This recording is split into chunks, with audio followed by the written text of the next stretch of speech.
పొట్టి శ్రీరాములు గారే కానీ, రోషయ్య గారే కానీ, రోషయ్య గారు మంచి వక్త, 16 సార్లు బడ్జెట్ ప్రవేశపెట్టాడు. మా అందరికీ స్ఫూర్తిదాత. ఆనాడు నిరాదీక్ష ద్వారా ప్రాణాలు లెక్క చేయకుండా ఓ రాష్ట్రం కావాలని చెప్పి ముందుకొచ్చిన మహనీయుడు పొట్టి శ్రీరాములు గారు. సహజంగా రాష్ట్రం ఏర్పడ్డది. కానీ 1920-30 దశకంలో ఆనాడు తెలుగు భాష స్ఫూర్తి, మొట్టమొదటి తెలుగు మహాసభ జరిగింది ఎక్కడ అంటే మా మెదక్ జిల్లా జోగిపేటలో. తెలంగాణ పోరాట చరిత్ర తీసుకుంటే, తెలంగాణ తెలుగు భాష చరిత్ర తీసుకుంటే దానికి పరాయ పదము సురవరం ప్రతాప్ రెడ్డి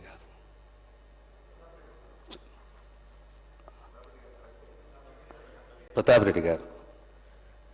సరే అధ్యక్ష, ఈ బిల్లు ప్రవేశపెట్టడం, పేరు మార్చడం, ఈరోజు ముఖ్యమంత్రి గారు ప్రకటించడం, చెర్లపల్లి చాలా పెద్ద రైల్వే టెర్మినల్, దానికి పొట్టి శ్రీరాములు గారి పేరు పెట్టడం, అదే రకంగా one of the best parliamentarians Rosaiah గారి పేరు మా శాఖ, ఆయుష్ శాఖకు సంబంధించి బల్కంపేట్ ఆయుర్వేదిక్ హాస్పిటల్కు ఆ పేరు నామకరణం చేయడం,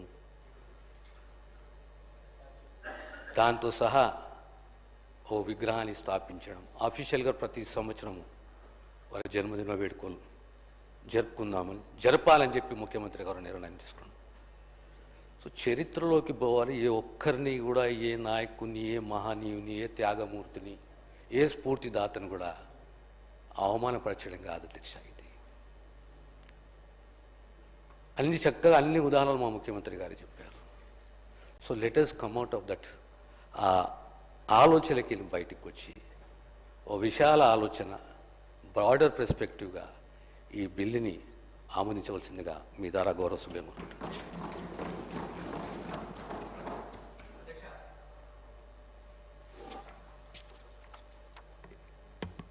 ఇంకోటి ముఖ్యమైన అంశం అధ్యక్ష, వార్త పేపర్లో వచ్చిన వార్త అధ్యక్ష. Chief minister and Chandrababu Naidu expressed the government's commitment to establish a Telugu university in the name of Potti Sriramulu. In the December itself, it has come in the papers. So ఇవన్నీ మనం తెలుసుకొని మాట్లాడితే బాగుంటుందని చెప్పి తమ ద్వారా గౌరవ సభలు తెలియజేస్తుంది. The question is that the Potti Sriramulu Telugu University Amendment Bill 2025 to be taken into consideration. Those who are for the motion, please say ayes. Those who are against, please say no. Ayes have it, ayes have it. The motion is carried and the bill is considered. I shall now put the clauses to vote. There is no amendment to clause 2 and they are before the House.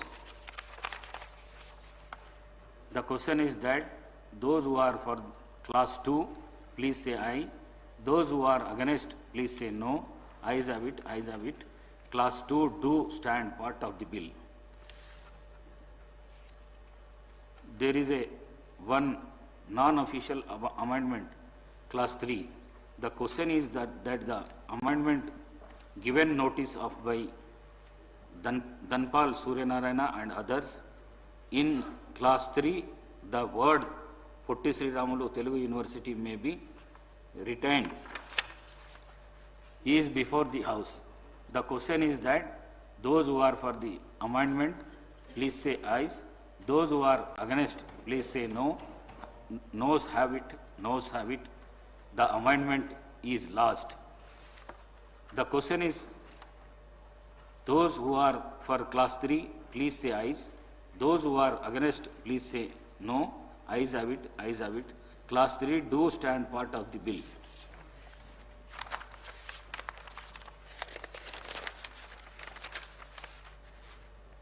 There are no amendments to class 4.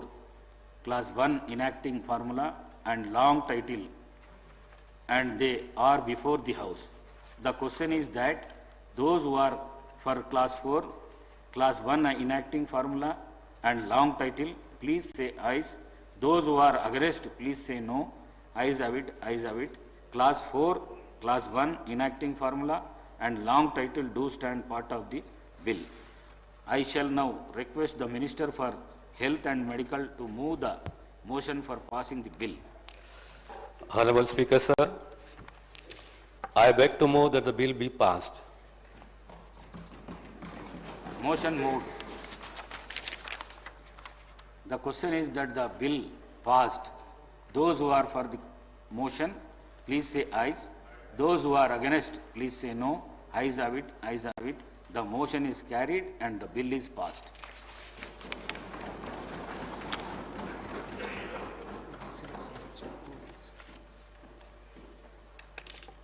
I request the Minister for Transport and BC Welfare to move the motion for the taking into consideration of the Telangana backward classes, scheduled caste and scheduled tribes, reservation of seats in educational institutions and of the appointments for post in the services under the State Bill 2025. The Minister. అధ్యక్ష 2025 తెలంగాణ వెనుకబడిన తరగతుల schedule కులాల మరియు schedule తెగల విద్యా సంస్థలలో సీట్లు మరియు రాష్ట్ర సర్వీసులలో నియామకాలు లేదా పదవుల రిజర్వేషన్ బిల్లును పరిశీలనలోకి తీసుకోవాల్సిందిగా అర్థిస్తున్నాను. Motion moved. I request the Minister for Transport and BC Welfare to move the motion for taking into consideration of the Telangana backward classes, reservation of seats in the rural and urban local bodies, Bill 2025. Minister garu. గౌరవ సభాపతి గారు 2025 తెలంగాణ వెనుకబడిన తరగతుల గ్రామీణ మరియు పట్టణ స్థానిక సంస్థలలో సీట్ల రిజర్వేషన్ బిల్లును పరిశీలనలోకి తీసుకోవాల్సిందిగా అర్థిస్తున్నాను. Motion mood. బీసీలకు సంబంధించి రెండు బిల్లులపై చర్చను కలిపి తీసుకోవటం జరుగుతుంది. అయితే రెండు బిల్స్ పాసింగ్ విడివిడిగా తీసుకుంటాను. Now discussion on consideration the bill. ఆది శ్రీనివాసరావు.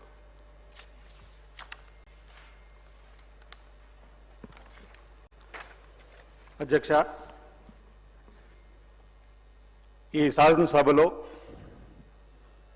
ఓ సాహసోపేతమైనటువంటి నిర్ణయంతో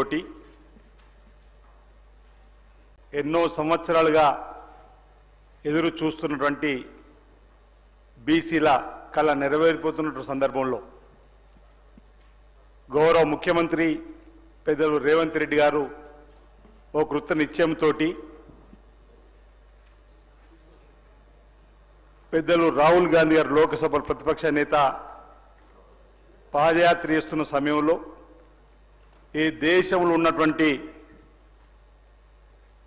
ఎవరి స్థాయితో తేలాల్సిందే, వారికంతా సమన్యాయం జరగాలి, రాజకీయ పరంగా విద్యాపరంగా ఉద్యోగపరంగా అనేటువంటి ఆలోచన వారు చెప్పినప్పుడు ఇదే నిండు సభలో గౌరవ ముఖ్యమంత్రి రేవంత్ రెడ్డి గారి ఆదేశాలతోటి బీసీ సంక్షేమ శాఖ మార్చులు నిరంతరం ప్రజల మధ్యలో పోరాటంతో తెలంగాణ ఉద్యమంలో కూడా ఓ బీసీ బిడ్డగా ముందుకు వచ్చినటువంటి పొన్నం ప్రభాకర్ గారి చేతుల మీదుగా ఆనాడు ఇదే అసెంబ్లీలో మనం ప్రవేశపెట్టుకొని ముందుకు పోయే క్రమంలో వెనుకబడిన తరగతుల షెడ్యూల్ కులాల షెడ్యూల్ తెగల మరి మిగతా బలహీన వర్గాలకు చెందినటువంటి ప్రజల అభ్యున్నతి నిమిత్తం వివిధ సామాజిక ఆర్థిక విద్యాపరమైన ఉపాధి విద్యా రాజకీయ అవకాశాల ప్రణాళికలను రూపొందించి అమలు పరిచేలా తెలంగాణ మంత్రివర్గం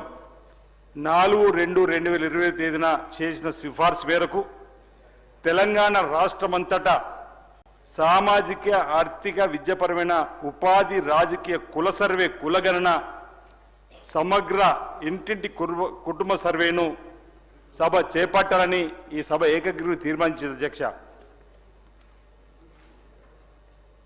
రాష్ట్రంలోని వెనుకబడిన తరగతుల షెడ్యూల్ కులాల షెడ్యూల్ తరగతుల ప్రజలకు సంబంధించి బలహీన వర్గాల స్థితిగతులను మెరుగుపరచడానికి 10/10/2024న GOMS 18 ద్వారా ఉత్తర్వులు కూడా జారీ చేసింది అధ్యక్ష. ఆ తదుపరి సుమారు 1,00,000 మంది ఎన్యూమరేటర్లు శాస్త్రీయ పద్ధతుల్లో ప్రభుత్వ ఉద్యోగులు ప్రతినిత్యం 8 నుంచి 10 ఇండ్లకు తిరిగి ఒక్కొక్క ఉద్యోగికి 150 ఇండ్లనే ఒక బ్లాక్గా చేసి ఒకే రోజు 150 కాకుండా 8-10 ఇండ్లు వారి ఇంటి దగ్గరకు వెళ్ళి శాస్త్రీయ పద్ధతిలో 55 రోజులు ఇంచుమించు అధ్యక్ష. ఆ తదుపరి సుమారు 70,000 మంది ఉద్యోగస్తులు డాటా ఎంట్రీ చేసి ఏదైతే ముందుకు తీసుకుపోయే క్రమంలో అధ్యక్ష సోషల్ జస్టిస్ కేర్ ఆఫ్గా తెలంగాణ రాష్ట్రం నిలిచిన సందర్భంలో ఎవరు ఊహించని విధంగా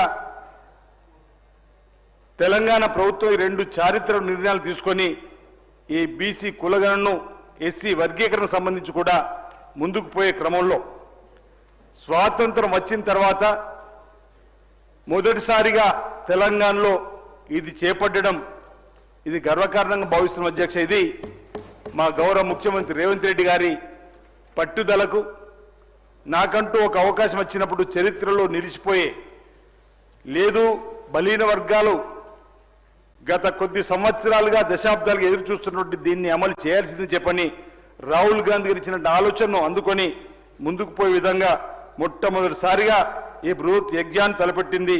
శాస్త్రీయంగా తప్పులు లేకుండా ఏదైతే ఈ కార్యక్రమం చేసినామో ఈరోజు దానికి అనుగుణంగా ఈరోజు ముందుకు పోతున్నటువంటి సందర్భాన్ని గుర్తు చేస్తూ ఈరోజు ఇక్కడ బిల్లును మనం అసెంబ్లీలో ప్రవేశపెట్టుకోవడం ఆనందదాయకం ఉంది. బీసీలందరూ కూడా ఈరోజు బలహీన వర్గాలకు సంబంధించి ఈరోజు మాకు న్యాయం జరగబోతుంది అనేటువంటి మాట ఈరోజు ఈ మండలి సందర్భంగా నీ మద్దతు తెలియజేస్తూ ఈరోజు అసెంబ్లీలో మండలిలో ఈరోజు ఆమోదించడమే కాకుండా ఈరోజు ముందుకు తీసుకుపోయేటువంటి క్రమంలో మా గౌరవ ముఖ్యమంత్రి గారు కూడా ఇప్పటికే మాట్లాడుతూ గత అసెంబ్లీ సమావేశంలో వెనుకబడిన తరగతులు షెడ్యూల్డ్ కులాలు తెగలు ఇతర బలహీన వర్గాల అభివృద్ధికి ప్రభుత్వం కట్టుబడి ఉంది. రాష్ట్రంలోని వివిధ కులాల మధ్య వెలుగు చూసిన అసమానతను తగ్గించడానికి సరైన విధానాన్ని రూపొందించే విషయంలో మా ప్రభుత్వం సిద్ధుందని చెప్పని గౌరవ ముఖ్యమంత్రి రేవంత్ రెడ్డి గారు కూడా చెప్పినటువంటి సందర్భాన్ని ఒకసారి గుర్తు చేసి సభ ద్వారా మళ్ళీ తద్వారా ప్రతిపక్ష నాయకుడిగా ఉన్నటువంటి మా రాహుల్ గాంధీ గారు కూడా ఈరోజు ఈ తెలంగాణలో జరిగినటువంటి కులగణనను రోల్ మోడల్గా తీసుకొని భారతదేశ వ్యాప్తంగా కూడా చేయాలని చెప్పని లోక్సభలో వారు ఎలుగెత్తినటువంటి సందర్భం తెలంగాణను అభినందించినటువంటి సందర్భాన్ని కూడా ఈ సందర్భంగా ఒకసారి గుర్తు చేస్తున్నాను అధ్యక్ష. ఈరోజు రాహుల్ గాంధీ గారు ఇక్కడ రాజీవ్ గాంధీ గారు ఐడియల్ సెంటర్లో కూడా వచ్చినప్పుడు గౌరవ ముఖ్యమంత్రి రేవంత్ రెడ్డి గారిని తెలంగాణ అభినందిస్తూ ఈరోజు ఈ భారతదేశానికి మీ తెలంగాణ కులగణన చేసి బీసీ కులగణన చేసి రోల్ మోడల్గా నిలిచిండ్రు. భవిష్యత్తులో ఈ ప్రభుత్వం భారతీయ జనతా పార్టీ 2025లో జరిపేటువంటి జనాభా లెక్కలతో పాటు కులగణన చేయాలని చెప్పని కోరడంతో పాటు ఒకవేళ భారతీయ జనతా పార్టీ ముందుకు రాకపోతే మన ప్రభుత్వం వచ్చినాక దేశవ్యాప్తంగా కూడా ఈ రేవంత్ రెడ్డి గారు తెలంగాణ వ్యాప్తంగా తీసుకున్నట్టు దాన్ని తీసుకొని దేశవ్యాప్తంగా కులగణన చేస్తామని చెప్పని కూడా చెప్పినటువంటి విషయాన్ని సందర్భంగా నేను గుర్తు చేస్తున్నాను అధ్యక్ష. ఈరోజు సంక్షేమ విషయంకి వస్తే ఈ దేశవ్యాప్తంగా భారతీయ జనతా పార్టీ మిత్రులు ఒప్పుకోకున్నా భారతీయ జనతా పార్టీ 11 సంవత్సరాల కేంద్రంలో అధికారులు ఉన్నప్పుడు కూడా ప్రజా సంక్షేమము ప్రతినిత్యం ప్రజలకు ఉపయోగపడే పథకం ఒక్కటి కూడా రాలేదు అధ్యక్ష. మీరు ఆనాడు పండిత్ జవహర్లాల్ నెహ్రూ గారి నుంచి ఇందిరాగాంధీ గారి హయాంలో రోటీ కప్డా ఔర్ మకాన్ అనే నినాదంతో ముందుకు వచ్చింది అధ్యక్ష. ఆనాడు ఇందిరాగాంధీ గారు రోటీ కప్డా ఔర్ మకాన్ అనే నినాదంతో ముందుకు వచ్చింది. ఆ తర్వాత రాజీవ్ గాంధీ గారు బిజ్లీ సడక్ పానీ అనేటువంటి నినాదంతో ముందుకు వచ్చింది అధ్యక్ష. ఇప్పుడు సోనియా గాంధీ గారు మల్లికార్జున్ ఖార్గే గారు రాహుల్ గాంధీ గారు ఈరోజు ప్రధానంగా విద్య వైద్యము ఉద్యోగాలు సామాజిక న్యాయంతో నినాదంతో ముందుకు వచ్చిన క్రమంలో ఆయన వారి సైనికులుగా ఈరోజు రేవంత్ రెడ్డి గారు అనేక సందర్భాలు చెప్పారు. మా నాయకుడు చెప్పిన మాటను తూచా తప్పకుండా అమలు చేస్తూ ముందుకు పోవడమే లక్ష్యంగా పనిచేస్తామని చెప్పని ఈరోజు ఈ కార్యక్రమాన్ని తీసుకొని ముందుకు పోతున్న క్రమంలో ఏదైతే కుల గణన చేసిన దానిలో ఇంచుమించు 56% ఉందని తేలిన తర్వాత 42% రిజర్వేషన్ కామారెడ్డి డిక్లరేషన్ ఇచ్చిన దానికి మనం ఉండాలని చెప్పని స్థానిక సంస్థల ఎన్నికల్లో ఈరోజు 42% రిజర్వేషన్ ఇవ్వడానికి కోసం, విద్యా ఉద్యోగుల్లో కూడా 42% రిజర్వేషన్ ఇవ్వడానికి కోసం ఓ సాహసోపేతమైన బిల్లుని ఈరోజు చారిత్రక బిల్లుని ఇక్కడ ప్రవేశపెట్టేటువంటి సందర్భంలో ఈరోజు ఈ అంశంలో నాకు మాట్లాడేటువంటి అవకాశం రావడం కూడా నేను అదృష్టంగానే భావిస్తున్న అధ్యక్ష. తరతరాలు అసలు బలహీన వర్గాలకు సంబంధించిన లెక్క ఏదైతే ఈ సభలో తేలడం, ఆ సభలో ఒక బీసీ ఎమ్మెల్యేగా బి సంక్షేమ శాఖ మంత్రి పొన్నంరావు గారు ఇంకా చాలా మంది ఉదయం కూడా మీ మిత్రులందరం కూడా మేము చర్చించుకున్నాం అధ్యక్ష. ఇది బీసీ ఎమ్మెల్యేలుగా ఒక అదృష్టంగా భావించాలి. ఈ సభలో మనందరం కూడా ఈ బీసీలకు సంబంధించినటువంటి ఈ కులగణన సర్వే శాస్త్రీయంగా పారదర్శకంగా ఏదైతే ఎలాంటి అనుమానాలకు అపోలకు తావులు పడకుండా జరిపినటువంటి ఉత్తమ్ కుమార్ రెడ్డి గారు కూడా ఈ సంక్షేమ సబ్ కమిటీ చైర్మన్ వారికి కూడా మా పక్షాన్ని సందర్భంగా నేను ధన్యవాదాలు తెలియజేస్తా ఉన్నా అధ్యక్ష. దీంతో పాటు ప్రధానంగా నేను ఒక విషయాన్ని ఈ సందర్భంగా నేను మీ అందరికీ కూడా మనవి చేస్తున్నా అధ్యక్ష. ఈరోజు బలహీన వర్గాలకు సంబంధించినటువంటి అంశంలో అందరికీ మాట్లాడే అవకాశం గౌరవ స్పీకర్ గారు ఇస్తారని చెప్పని బీసీ సంబంధించిన ఎమ్మెల్యేలకు చెప్పడం జరిగింది. బహుశా అందరూ కూడా ఈ అంశంలో చెప్పడానికి కోసం ప్రయత్నించే క్రమంలో నేను ఎక్కువగా లోపలికి పోకుండా ఈరోజు ఈ 42% రిజర్వేషన్ ఏదైతే అమలు కోసం మనం ఇక్కడ గౌరవ బీసీ సంక్షేమ శాఖ మంత్రి ప్రవేశపెట్టి దాన్ని మేము మద్దతు తెలియజేస్తూ భారత రాజ్యాంగంలోని షెడ్యూల్లోని 9లో చేర్చే విధంగా కేంద్రంలో ఉన్న భారతీయ జనతా పార్టీ ముందుకు వచ్చే విధంగా, ఎందుకంటే ఇప్పటికే 50% పైగా ఉన్నటువంటి రాష్ట్రాలు తమిళనాడు అదేవిధంగా ఇతర రాష్ట్రాల్లో ఏదైతే అక్కడ 76వ రాజ్యాంగ సభను తీసుకొని వచ్చి షెడ్యూల్ 9లో చేర్చిన విధంగానే ఈరోజు ఇక్కడ అసెంబ్లీలో జరుగుతున్నటువంటి ఈ అంశాన్ని ఏదైతే 9 షెడ్యూల్లో చేర్చి ఎలాంటి న్యాయపరంగా సమస్య లేకుండా అక్కడ తమిళనాడులో చేసే విధంగా ఇక్కడ కూడా చేయాలని చెప్పిన ఈ సందర్భంగా ఈ సభ ద్వారా కేంద్ర ప్రభుత్వాన్ని కోరేటువంటి కార్యక్రమం చేస్తూ మన మైనార్టీలో కూడా 4% రిజర్వేషన్ ఇచ్చింది కూడా కాంగ్రెస్ పార్టీ ప్రభుత్వం అధ్యక్ష.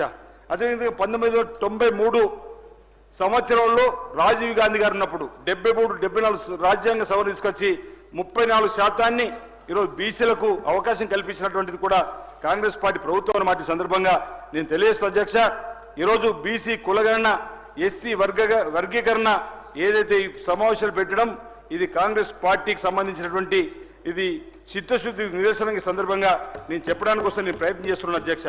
ఏదైతే వెనుకబడిన తరగతులు షెడ్యూల్ కులాలు తెగలు ఇతర బలహీన వర్గాల అభివృద్ధికి ఈ ప్రభుత్వం కట్టుబడి ఉందన్నమాట. ఈ సందర్భంగా నేను చెప్పేటువంటి సందర్భాన్ని గుర్తు చేస్తూ 2014 జరిపినటువంటి సమగ్ర కుటుంబ సర్వే గురించి కూడా ఒకసారి ఆలోచిస్తే అధ్యక్ష, ఆ ప్రభుత్వంలో ఒకే రోజు రాష్ట్ర వ్యాప్తంగా ఉన్న పలంగా జరిపినటువంటి సర్వే పట్టికి ఒకవేళ చూస్తే అది ప్రామాణికమే కాదని అనేక సందర్భాలు అన్నాం. ఎందుకంటే ఆనాడు తెలంగాణ ఆ రోజు టీఆర్ఎస్ ప్రభుత్వం క్యాబినెట్ లో చర్చించే అసెంబ్లీలో కూడా పెట్టలే, అయినా ఒకవేళ అది ప్రామాణికం అనుకున్నా ఆనాడు బీసీ జనాభా అందులో ఉన్నటువంటి దాన్ని చూస్తే 51.09. ఇప్పుడు ఈ ప్రభుత్వం శాస్త్రీయంగా జరిపిన దానిలో 56.33% తేలింది అధ్యక్ష. ఈ రోజు తెలంగాణలో ఇది శాస్త్రీయంగా చేసినటువంటి సందర్భాన్ని దీన్ని కూడా వాళ్ళు తప్పుపెట్టే విధంగా చేసినటువంటి సందర్భాన్ని గుర్తు చేస్తూ ఈరోజు దేశవ్యాప్తంగా 51 జనాభా లెక్కలు జరిపినప్పుడు 52% ఉన్నట్టు ఆ రోజు చూసినాం. ఈ రోజు మన దగ్గర తెలంగాణలో 56.33%.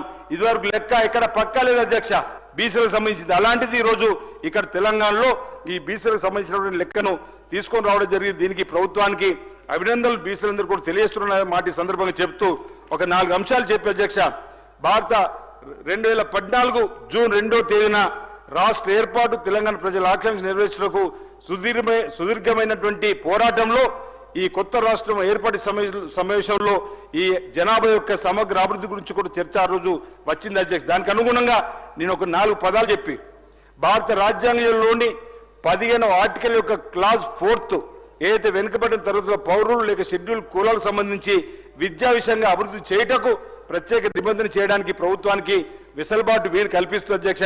అందుకే బిల్లు పెట్టడానికి మనం ముందుకు వచ్చినటువంటి సందర్భం. అదేవిధంగా భారత రాజ్యాంగంలోని 15వ ఆర్టికల్ యొక్క క్లాజ్ 5 ప్రభుత్వంలో సామాజికంగా మరియు విద్యా విషయంగా వెనుకబడిన తరగతులకు చెందిన పౌరులకు ఇతర షెడ్యూల్ కులాలకు సంబంధించిన వారికి కూడా విద్యా విషయాలు ప్రభుత్వం ద్వారా సాయం పొందినటువంటి ప్రైవేట్ విద్యా సంస్థలు సహా విద్యా సంస్థల్లో వారికి ఏదైనా ప్రత్యేక నిబంధన చేయటం కూడా వీలు కల్పిస్తుంది అధ్యక్ష ఈ భారత రాజ్యాంగంలోని 15వ ఆర్టికల్ క్లాజ్ 5 ద్వారా. అదేవిధంగా రాజ్యాంగంలో 10వ ఆర్టికల్ యొక్క క్లాజ్ వెనుకబడిన తరగతుల పౌరులకు ఈరోజు పోస్టులలో రిజర్వేషన్ అమలు చేయడం కోసం కూడా ఈరోజు అవకాశం కల్పిస్తుంది. అందుకే ఈరోజు ఈ కార్యక్రమం తీసుకోవడం జరుగుతున్నమాట.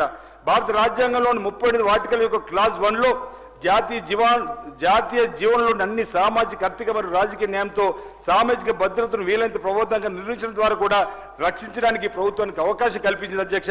అందుకే ఈరోజు ఈ బిల్లును ఈ విధంగా ప్రవేశపెడుతున్న మాట సందర్భంగా చెబుతూ, భారత రాజ్యాంగంలోని 38వ ఆర్టికల్ యొక్క క్లాజ్ 2 ప్రభుత్వం ప్రత్యేకించి ఆదాయంలోని అసమానతను తగ్గించడానికి ఏదైతే ముందుకు పోయే క్రమంలో వ్యక్తుల మధ్యన కాకుండా ప్రజా సమూహాల మధ్య కూడా హోదా ఇతర అసమానతను తొలగించడానికి కోసం కూడా ప్రయత్నం చేయడానికి అవకాశం ఉంది అధ్యక్ష.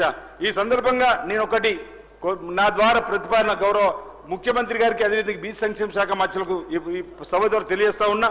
అనేక కాంట్రాక్టు టెండర్లలో ఎస్సీ ఎస్టీలకు అవకాశం కల్పించినట్టుగానే బీసీ టెండర్ల ద్వారా పొందేటువంటి కాంట్రాక్టులు కూడా 42% ఈరోజు వారికి రిజర్వేషన్ ఇవ్వాలని, అవుట్ సోర్సింగ్ కాంట్రాక్టులు కూడా 42% బీసీలకు సంబంధించిన వారికి ఇవ్వాలని చెప్పిన సందర్భంగా నేను మనవి చేస్తూ, ఈరోజు ఈ బీసీలకు సంబంధించి ఈరోజు గౌరవనీయ సర్వోన్నత న్యాయస్థానం కూడా ఒక తీర్పు ఇచ్చి, ఒకవేళ 10వ ఆర్టికల్ క్లాజ్ యొక్క రాజ్యాంగంలోని ఏదైనా పోస్టుల రిజర్వేషన్ 50% మించవచ్చని ఏదైతే తీర్పు కూడా ఉన్నటువంటిది కూడా అది ఇంద్ర సహాని వర్సెస్ భారత ప్రభుత్వం కేసులో కూడా చెప్పినటువంటిది కూడా ఈరోజు మనం అనుగుణంగా తీసుకొని 50% కూడా మించి తీసుకోవడానికి అవకాశం ఉందన్న మాట సందర్భంగా చెబుతూ, ఎక్కడైతే ఈ కేసులో ఇంకొక అంశం కూడా అశోక్ కుమార్ ఠాకూర్ వర్సెస్ భారత ప్రభుత్వం 2008 6 SCC1 కేసులో కూడా ఈ విషయంలో రాష్ట్రం రిజర్వేషన్ 50% మించాలంటే పరిణాత్మకమైన డేటా ఆధారం ఉంటే దానిపై నిర్ణయం తీసుకోవచ్చని కూడా చెప్పింది అధ్యక్ష. దీని ప్రకారం ఏదైతే మనం ఈరోజు కులగణన చేసినామో ఆ కులగణన నుండి వచ్చినటువంటి 56% మనం తీసుకొని ముందుకు పోయినట్టయితే తప్పనిసరిగా 42% రిజర్వేషన్ మనం రావడానికి అవకాశం ఉంటుంది. ఈరోజు ఈ చారిత్రాత్మకమైనటువంటి ఈ సాహసోపేతమైనటువంటి ఏదైతే బిల్లును గౌరవ బీసీ సంక్షేమ శాఖ మంత్రులు ప్రవేశపెట్టారో దీనికి మద్దతు తెలియజేస్తూ, ఆమోదం తెలియజేస్తూ, రేపు ఈ బిల్లు మన శాసనసభలో అదేవిధంగా శాసనమండలిలో ఆమోదం పొందిన తదుపరి ఇక్కడ ఉన్నటువంటి బీసీ ఎమ్మెల్యేలందరూ కూడా రాజకీయాలకు అతీతంగా, పార్టీలకు అతీతంగా అనేక బీసీ సంఘాలు కూడా ఎదురుచూస్తున్న విధంగా కాంగ్రెస్ ప్రభుత్వం ఏదైతే కామారెడ్డిలో ఇచ్చినటువంటి 42% రిజర్వేషన్ కు కట్టుబడి ఉంటుందా లేదనేటువంటి వారి అనుమానాలు కూడా పట్టాపంచలు ఏ విధంగా ఈరోజు ఈ బిల్లును ఆమోదం చేసుకొని ఈ రోజు భారతీయ జనతా పార్టీ మిత్రులు కూడా మేము కోరుతా ఉన్నాం, తప్పనిసరిగా ఈ రోజు వాటికి షెడ్యూల్ 9లో చేర్చి రాజ్యాంగ సవరణను ఏదైతే ఇంతకుముందు చెప్పినో ఆ విధంగా భారత రాజ్యాంగం షెడ్యూల్ 9లో చేర్చి ఈరోజు రాజ్యాంగ సవరణ ద్వారా బలహీన వర్గాలకు సంబంధించిన 42% తెలంగాణలో ఇచ్చే విధంగా భారతీయ జనతా పార్టీ ప్రభుత్వం కేంద్రంలో ముందుకు రావాలని, దానికి మా అందరూ కూడా కలిసికట్టుగా ప్రతినిధి బృందాలుగా వెళ్లి కలిసేటువంటి కార్యక్రమం మా గౌరవ ముఖ్యమంత్రి రేవంత్ రెడ్డి గారు ఇప్పటికే అనేక రాజకీయ పార్టీలను కలవాలి, ప్రారంభాన్ని కలవాలని చెప్పి నిర్ణయించుకున్నారు. మా బీసీ సంక్షేమ శాఖ మంత్రి ఆధ్వర్యంలో కూడా, పొన్నపురం ఆధ్వర్యంలో కూడా అందరినీ కలిసేటువంటి కార్యక్రమం తీసుకొని ముందుకు పోదామని ఈ రోజు ఈ బిల్లు ఏదైతే తెలంగాణ శాసనసభలో వచ్చిందో ఈ ఆమోదం పొందడం ద్వారా భారతదేశంలోని ఇతర రాష్ట్రాలకు మనం మోడల్ గా ఉండబోతున్నాం అన్నమాట ఈరోజు ఇది తెలియజేస్తూ, ఈ రోజు ఈ బిల్లు ప్రవేశపెట్టడానికి ఏదైతే గౌరవ ముఖ్యమంత్రి రేవంత్ రెడ్డి గారికి, అదేవిధంగా గౌరవ బీసీ సంక్షేమ శాఖ మంత్రి పొన్నం ప్రభాకర్ గారికి, బలహీన వర్గాలకు సంబంధించినటువంటి వెనుకబడిన తరగతుల తరఫున ప్రత్యేకమైనటువంటి ధన్యవాదాలు తెలియజేస్తూ, ఇది కేంద్ర ప్రభుత్వం సాధించుకునేంత వరకు కూడా మనం దీని వెంట పడాలని చెప్పిన మాట చెప్తూ, ఒకవేళ భారతీయ జనతా పార్టీ ప్రభుత్వం ఈ 42% రిజర్వేషన్ గిట్ట మీరు తీసుకొని రాకపోతే రాబోయేది కేంద్రంలో కాంగ్రెస్ పార్టీ ప్రభుత్వం రాబోతుంది. రాహుల్ గాంధీ గారి నాయకత్వంలో మేమే సాధించుకుంటామన్న మాట కూడా ఈ సందర్భంగా మీకు తెలియజేస్తూ, మీ సహకారం అందించి మీ ఆయంలోనే ఈ రేవంత్ రెడ్డి గారు గౌరవ ముఖ్యమంత్రి అందించినటువంటి చారిత్రాత్మక నిర్ణయాన్ని, సాహసోపేత నిర్ణయాన్ని పొన్న ప్రభాకర్ గారి ద్వారా ప్రవేశపెట్టిన దాన్ని ఈరోజు శాసనసభ సాధుల మండలి ఇక్కడ ఆమోదించగానే మీరు ఢిల్లీ ప్రభుత్వం ద్వారా దీనికి ఆమోదం తీసుకురావాలని చెప్పి కోరుతా ఉన్నా. లేదంటే మీరు ఏం అనుమానపడక్కర్లేదు, వచ్చేది కాంగ్రెస్ ప్రభుత్వం, కాబోయేది రాహుల్ గాంధీ గారి భారతదేశ ప్రధానిగా కాబోతాడు. అప్పుడు మేమే దీన్ని తీసుకొని వస్తామన్న మాట కూడా సందర్భంగా తెలియజేస్తూ, నాకు ఈ చర్చలో పాల్గొనేటువంటి అవకాశం కల్పించినటువంటి గౌరవ స్పీకర్ గారికి, అదేవిధంగా ఈ చర్చలో పాల్గొనే అవకాశం ఇచ్చినటువంటి గౌరవ పెద్దలు ముఖ్యమంత్రి రేవంత్ రెడ్డి గారికి, అదేవిధంగా గౌరవ బీసీ సంక్షేమ శాఖ మంత్రి గారికి కూడా పొన్న ప్రభాకర్ ప్రత్యేక ధన్యవాదాలు తెలియజేస్తున్నాను. అధ్యక్ష, నమస్కారాలు అందరికీ. శ్రీనివాస్ గారికి ధన్యవాదాలు. ఇప్పుడు